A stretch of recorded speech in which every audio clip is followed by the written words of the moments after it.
Good morning. I'm Jim Peters, a member of the Worship Committee at the Unitarian Society of New Haven, or USNH, and it is a joy to welcome you to this online service. This is the mission statement of USNH. We are a diverse, multi-generational faith community that inspires lives of compassion and generosity, nurtures spiritual growth, cultivates transformative connections, and creates a more just world. Whoever you are, and wherever you are on your life's journey, know that you are welcome here. This week, the service will feature original works of poetry shared by members of our community. Many thanks to Jim Bond and Joyce Sullivan for their leadership putting this service together. If you are here for the first time or the first time in a long time, a special welcome to you. There is a Zoom meeting following the service for newcomers to become better informed about our community. If you email our membership team at the address on your screen now, we will share the link with you. I've got one more announcement. On September 13th, we will have our annual water service, the first service of the new church year, and our first service led by our new settled minister, the Reverend Linda Susan Ulrich. Those of you who were present at the online flower service last June may remember that people were invited to send in pictures of themselves with flowers. Now, for the water service, we're asking for people to send in pictures of themselves with water. Use your creativity. Please try not to get too wet. Please send your pictures to family@usnh.org. And now, to begin our service, I'll light the chalice. The words for our chalice lighting are from the poem Invitation by Shel Silverstein. If you are a dreamer, come in. If you are a dreamer, a wisher, a liar, a hoper, a prayer, a magic bean buyer, if you're a pretender, come sit by my fire, for we have some flax golden tales to spin. Come in, come in.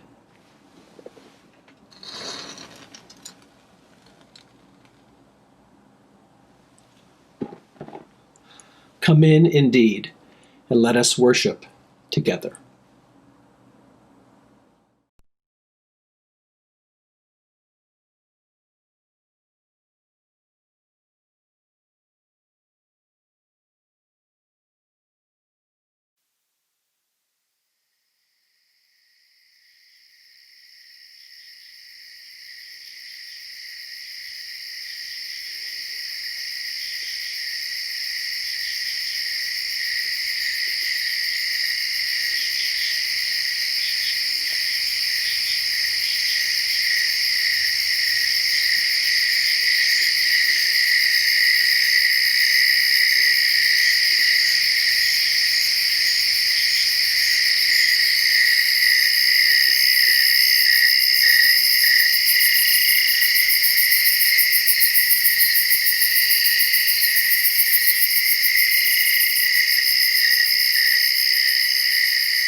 Good morning.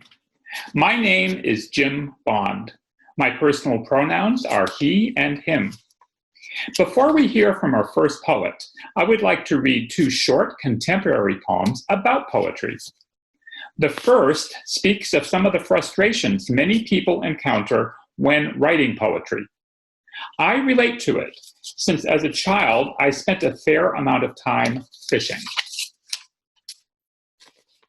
There Will Be Fish by Jean O'Brien. I am casting my hooks and line into the still pools, hoping to catch the bare bones of them, the filigree, the shadowy outline of what will be gasping, scaly, threshing flesh when I land them, all rainbow-colored and oily-eyed, reflecting sky. For now, they are swimming under the shadows of rocks, hovering almost motionless in the shallows. When I cast my line, they flick, wriggling away, their scales lighting up like semaphore.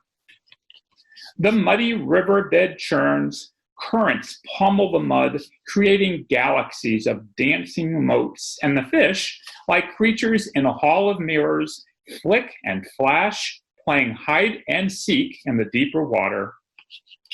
Resigned, I collect my empty pail, its aluminum insides a shining metaphor for a cask of silver treasure. I will come again tomorrow. There will be fish. The second poem is entitled Human Poetry by Shawneen Hughes of Northern Ireland. There is an elephant in every room, in the thickets of our everyday hush, hiding in the gray space of truth, its flesh the color of damp sky. Look for it in the art that spills through muddy gutters and fevered minds, in filthy windows, in impassioned protests scrawled on inner city walls, in the difference between terrorist and man with a mental illness, in gavels falling in favor of rapists and the rich, in the blind spots, the empty chair at the dinner table 6 months later, in aftermath, in bodies as property, bodies for profit, in poverty and buildings burning at arm's length. Look for it everywhere in our ordinary honesties. Thank you.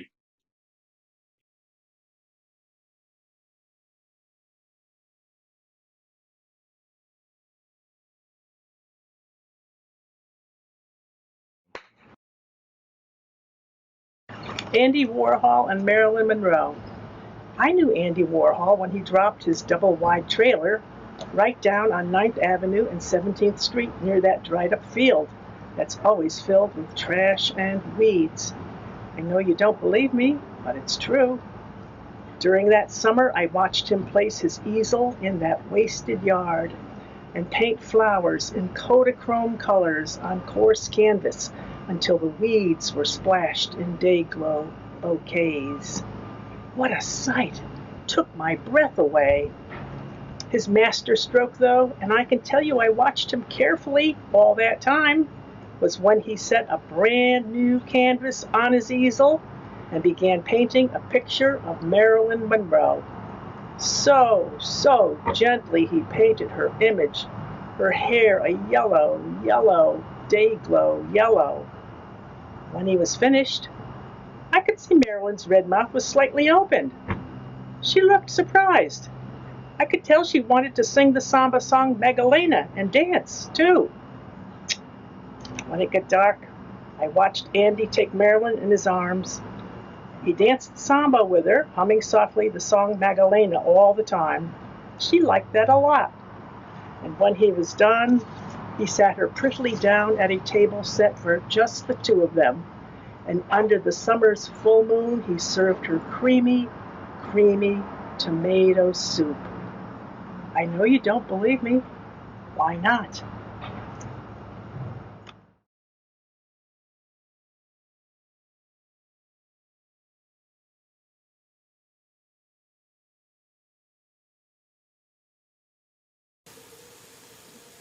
Hello, I'm Christine Shadle, and this is In the Garden.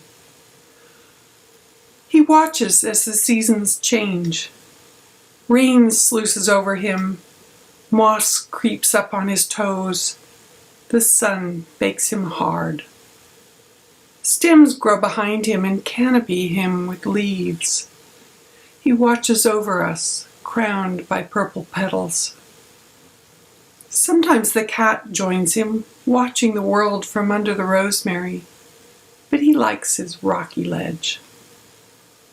We move faster and faster, unearthing memories, discarding, choosing, arranging for transplant. On the last day, the coach will arrive for the cat. But what if we forget him in our frenzy? Maybe just once, he'll have to open his stony throat and croak. September. The light creeping under my umbrella, not August bright, but mellow. Drips sliding off leaves, feeding the moss on the ground. Wet smells splash up, dark leaves shine down. Decaying petals clumped, smelling old. Climbing on the fences, new designs of mold.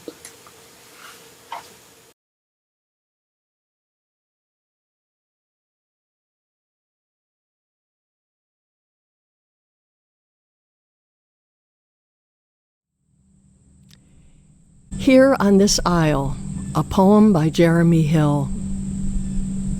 Be here with me on the sand, watching the sea from a finger of land. Wait for a moment, stay for a while, witness the wonderment here on this isle. The woodlands behind, green patches emerging, serve to remind of nature converging.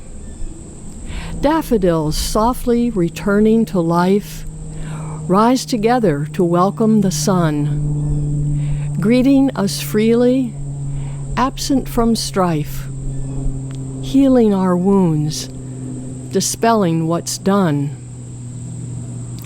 Beside the field where we came as a duel, the place where we kneeled in humble renewal, giving thanks for each other, for mercies astounding, for all we see and discover in space and time surrounding.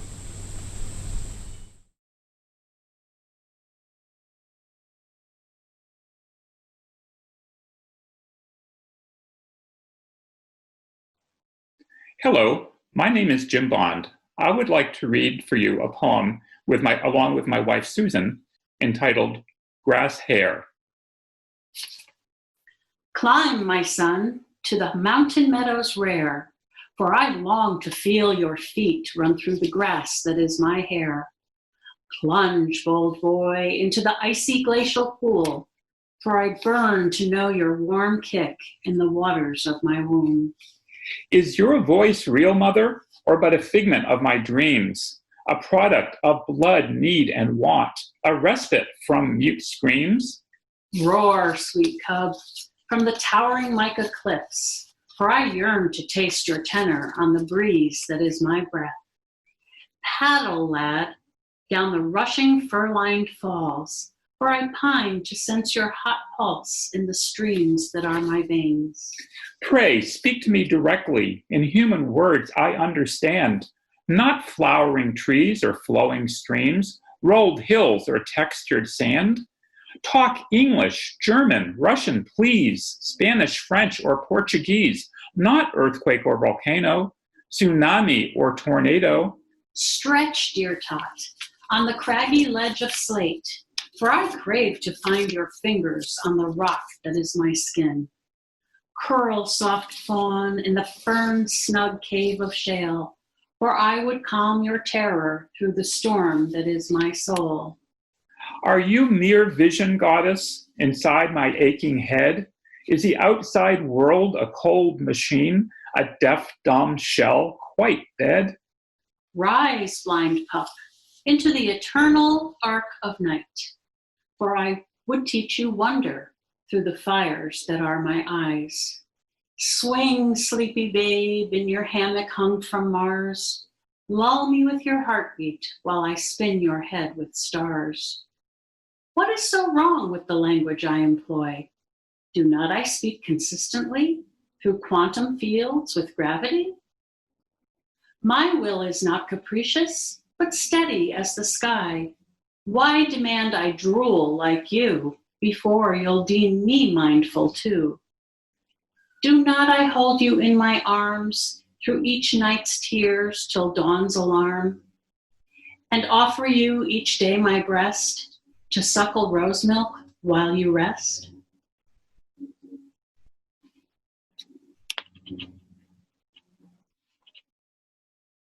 The second short poem I would like to read is entitled Long Dawning. Rays from the sun, crimson on cobalt, stalk the dawn sky. They have for years. Morning star and crescent moon, diamond and ghost, lean toward the promised light, decade past decade. There, a point of brilliance breaks the east mountains, impossible luminance, fire inside ice. A warbler sings, the shadows sharpen, they will for years. Thank you.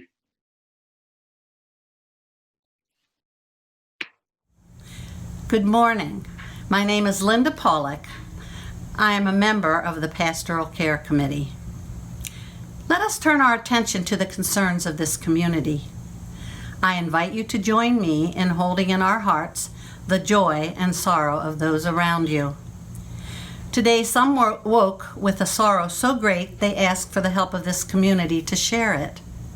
Others woke with a joy so great it must be shared. Steve Evans would like you to keep his brother Greg in your thoughts.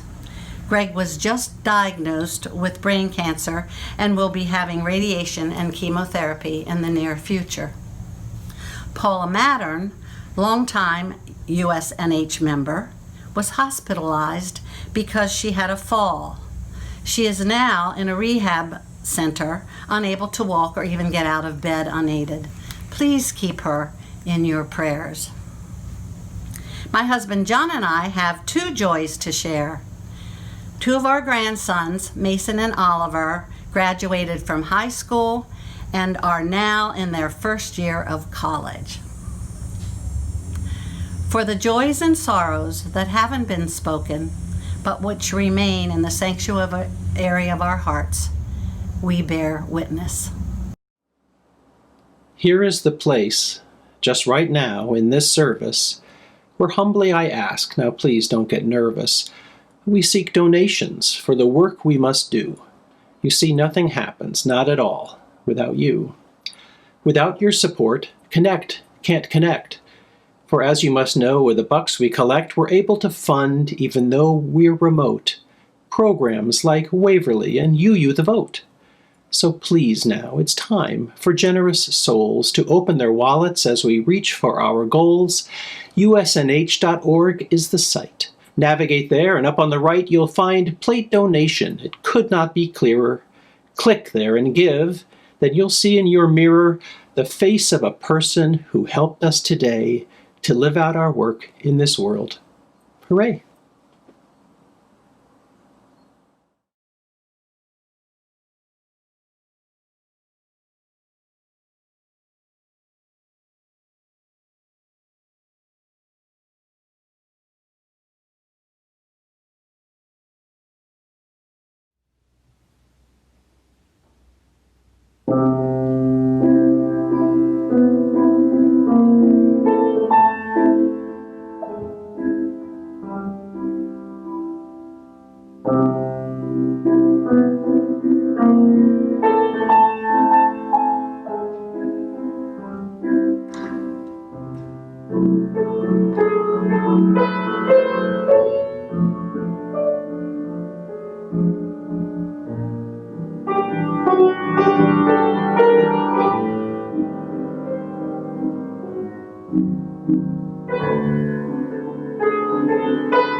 Hi, my name is Jackie Trimble Shapiro, and my pronouns are she, her, and hers. I'm going to start with a few haiku and then share 2 poems. The haiku are untitled. Sleep is an odd thing, comes and goes in fits and starts. Slept through the night.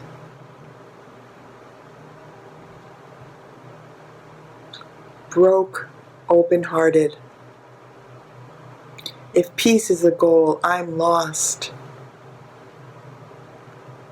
I listen with hope.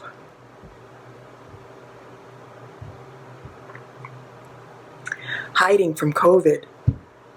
Hand washing for survival. Living is worth it.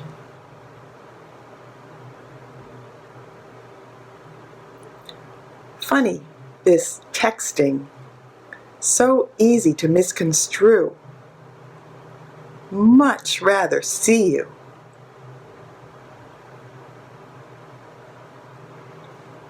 And the first of my poems is titled Finally Relaxing. Silence on my porch during a gentle summer rain. Well, near silence. No lawnmowers, almost no cars. Trees lapping gently like an ocean shore. Then surprising with the sound of foamy white waves. Crows cawing, wrens chortling. How delighted they sound. Neighbors' wind chimes, which used to be so annoying, now blending, adding to unexpected delight. Slowing down, feeling the refreshing breeze on arms, legs, feet, face. Nothing to rush to. After months, pandemic pace finally slowing down, affording time and space to receive the blessing of simply resting on my porch. And this, a song I wrote, which I was asked to read as a poem, called Living at the Top. He's a white man living at the top. He's never had to wonder what it's like to be not the white man. Not the white man. She's a non-white woman a long way from the top. She's always putting up with what it's like to be not the white man. He's a black man looking at the top. He's always got to deal with what it's like to be not. He's always got to deal with what it's like to be not the white man. So, white folks have been living at the top. The time for change is now for what it is to be not. The time for change is now for what it is to be not the white man. Not the white man.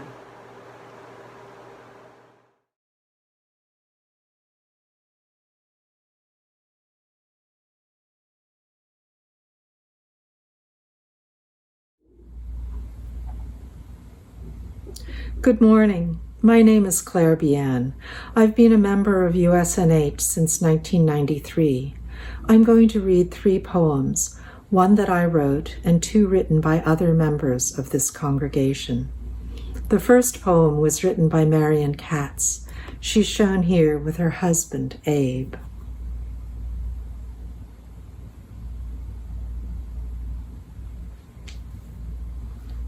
COVID-19 and counting. There is a ring around my heart as hard as steel and strong. Counting down, I feel the ground beneath me, wood living in earth, marking the spot where you planted me years ago. I look hard over the ocean. You don't know what is in tow. The gulls laugh as always, and fish swarm like iridescent guppies in a bowl of light. It is night, yet I see my branches are spread, my roots reach out. Reality changes each moment you breathe. Masks woven from silk protect you from droplets of disease. Health workers hold those in their street clothes. I keep soft and steady the faith in my spring leaves. Silent green in repose, renew and repair, resew what was broken. In silent isolation, the unspoken. I simply sway to and fro when the wind shakes me awake. I don't even know what day it is. My leaves burst open, budding because the sun says so. I'm ready to do. I'm sitting, waiting. Damn the wave. I weave the shade. My green crown protects you. It will be different soon, mark my words. Our work is not done. It just changes. My hand held yours before everyone else was born. Don't forget, my green glitter sweeps over what we see. Is it the new reality? Is it to keep? I grow peace for you by effortless toil. I live one moment to next, solace in soil. It will be better soon, COVID-19 and counting, down, counting the heartbeats, counting the rings in my core, counting breaths, how much time left. I can keep to myself no longer, no one to talk to, no one to hug and feel better. Let us be afraid together, not sick and alone. Palace of peace, please guide my steps. I am strong, no regrets. Marion Katz, with her husband Abe. The next untitled poem is by Joe Eckert, pictured here with his daughter, Annalise.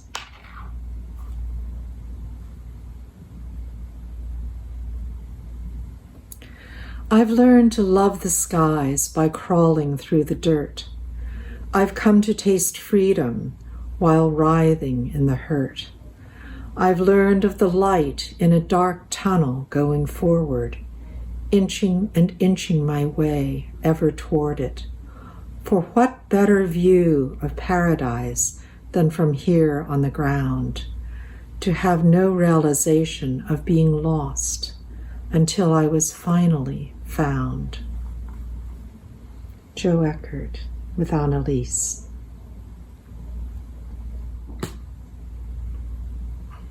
I wrote this poem in April of this year, sheltering in place. Who knew that being able to walk for an hour in the middle of the day, pushing out the front door past the barren planters on the porch, and strolling down the drive that winds round the amoeba-shaped swimming pool builders sank into the terraced hillside by the water lily-choked pond, that in winter becomes a spotted mirror, reflecting the towering trees and buildings perched on the banks above, could be so hard.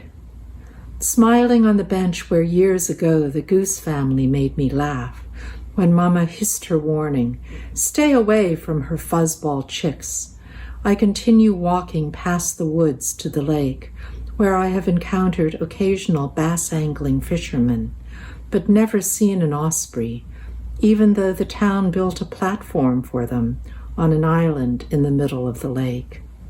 The third week, I watched a pair of great blue herons building their nest in the topmost branches of the pine closest to the lake.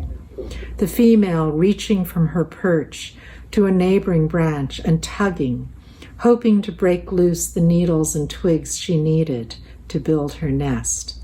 After watching for a time, her mate flew off, returning with an enormous needle-laden branch in his beak, which Mama accepted, tenderly tucking the soft needles and pliable branch into the infant nest, pleased perhaps that her soon-to-be hatched chicks would be born to so cozy a home.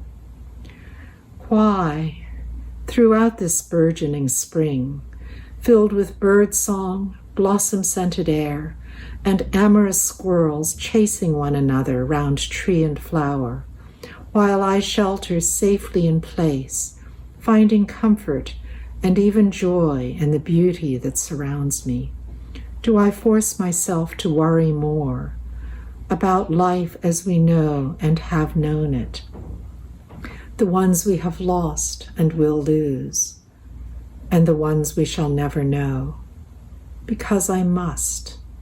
How else does one stay engaged, make change, rally a people, attempt to transform a world in virtual isolation? Thank you.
Hello, I'm Terry Blackock.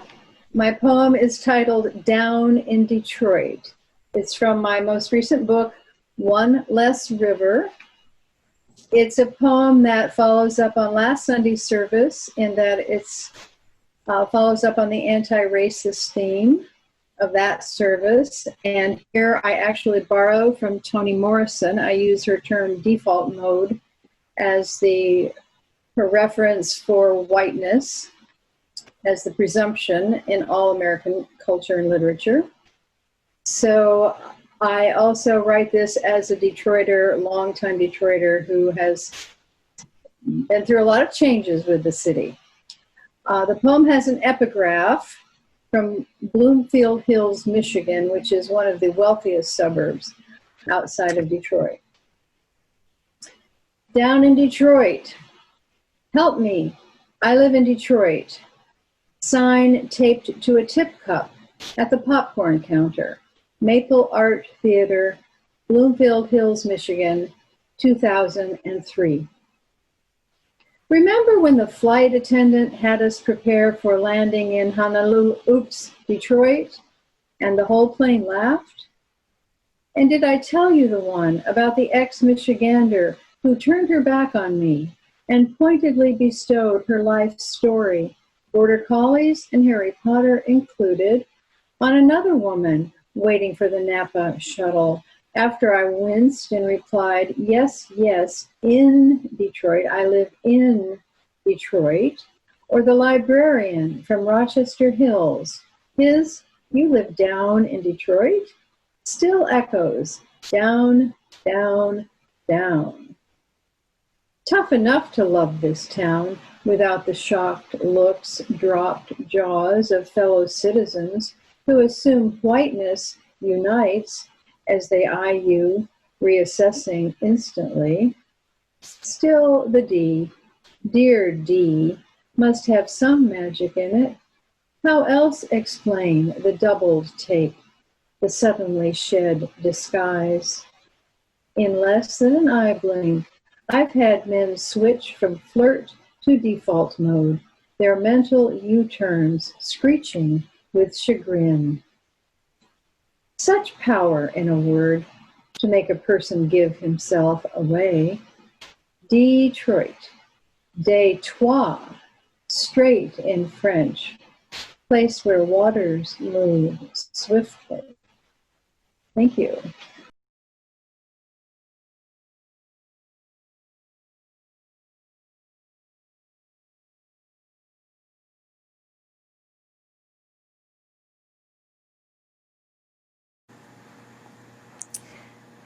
My name is Isla Alexander. I wrote this poem to express my anguish over the treatment of immigrants coming to this country. I have called it the Trump approach to invasive species, the wood anemone.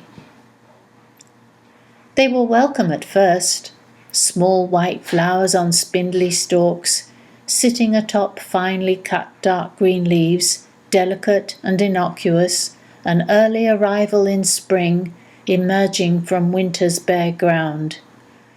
5 innocent-looking rhizomes were planted along the edge of a flower bed, but how these few have multiplied. Over time, a dark green carpet has spread over the ground, and underneath, where they are not seen, fine root strands have woven tightly together into a dense mat, which resists removal, fragmenting into pieces when dug, resulting only in more plants. Now, according to the boss, they are creating a problem. There are so many, they have choked out other less hardy species, their vigor and ruthlessness exploiting the resources they were expected to share. The wall of rocks positioned to keep them in place has not stopped their advancement. They are even found growing in the lawn. No rabbit or deer will touch them, they just keep on coming. But the boss doesn't want them here, taking up valuable real estate. In his mind, only ruthless eradication will stop this advance, carried out with fierce determination. He says, rip them up, dig them out, separate them from their roots. Let them know they are not wanted here, and ship them back to the woods where they belong. But who are we to control where they live? They grow where they can enjoy that extra sun, reveling in a habitat that suits them better, away from the dark, dry woods, where nutrients are poor and their future bleak. And they will persist, through sheer resolve, taking up spaces that others refuse, integrating themselves into their environment, and bringing diversity to the common ground.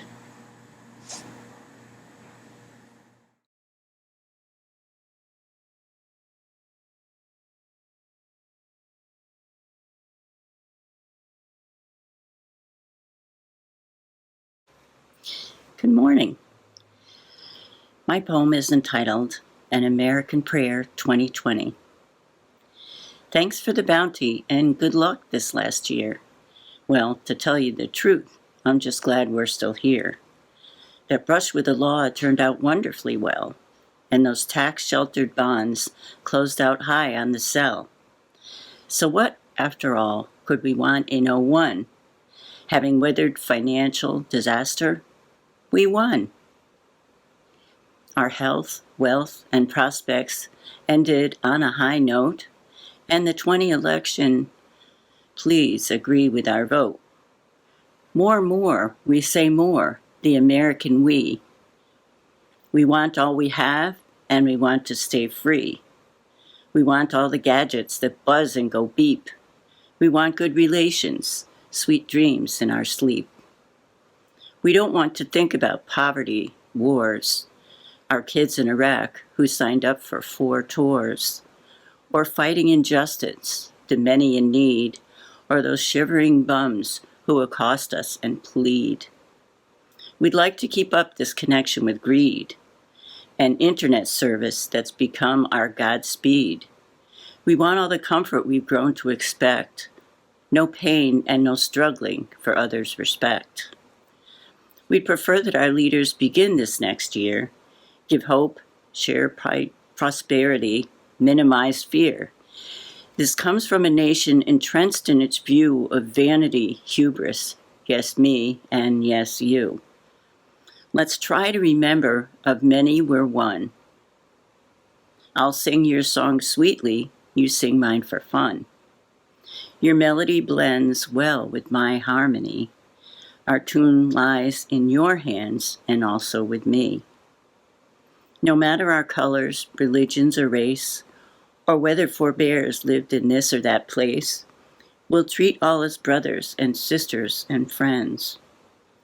Be gentle and fair and seek positive ends. We have been the greatest, the envy of all. We know it's important. We triumph or fall. We must work together in vision of you, an uplifting future for me and for you.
Please join me in saying the words in your order of service as we extinguish the chalice. We extinguish this flame, but not the light of truth, the warmth of community, or the fire of commitment. These we carry in our hearts until we are together again.